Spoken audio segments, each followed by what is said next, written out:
December 21, that's the last time na magkasama kami ni Daddy na pumunta ng mall. Dito kami nag-lunch sa rating ko lang galing ng Maynila at dito kami dumiretso para mag-take ng lunch. Doon ko na nakita na mahina na pala si Daddy at grabe na pala ang pain na naramdaman niya sa kanyang binti. Malaki ang pasalamat ko na nabigyan ako ng chance sa makauwi para maalagaan siya. After ng lunch namin, kailangan namin dumiretso sa Fort Claire Seminary. Yung time na yon, habang nasa biyahe ako, nakita ko si Father Alan, ang pinsan ng aking husband na nasa San Jose, Antique pala siya. Nag-message ako sa kanya agad na gusto ko siyang makita at gusto ko ipabless si Mami at saka si Daddy.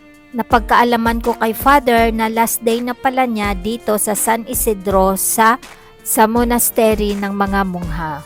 Dahil kinabukasan, kailangan niya umalis ng madaling araw papunta ng Pasig, Iloilo. Laking pasalamat ko na yung time na yun na nakauwi ako at nakapiling ko si Daddy. Nagkaroon ako ng magandang realization na pagmahal mo ang isang tao, pag may time ka, kailangan mo ibigay lahat ang iyong pagmamahal. Kasi life is too short. Si Father, ayun na si Father.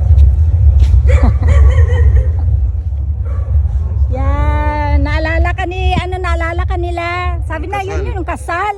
Yan.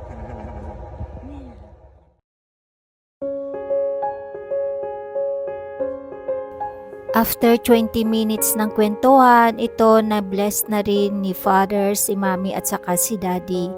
Si Father Alan Castillo, siya ay first cousin ng aking husband. Taga Samar po sila. At siya din ang nagkasal sa amin way back February 12, 2005. Daddy, ang pagmamahal mo sa amin ay hindi matutularan. Salamat sa iyong pagiging mabuting ama.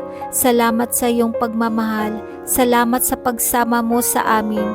Isang magandang paglakbay at tinatawag na pagiging magulang. Mahal na mahal ka namin, Daddy, at maraming salamat. Ngayon, hindi mo na maramdaman ang bighati at sakit. Makapagpahinga ka na. We love you so much.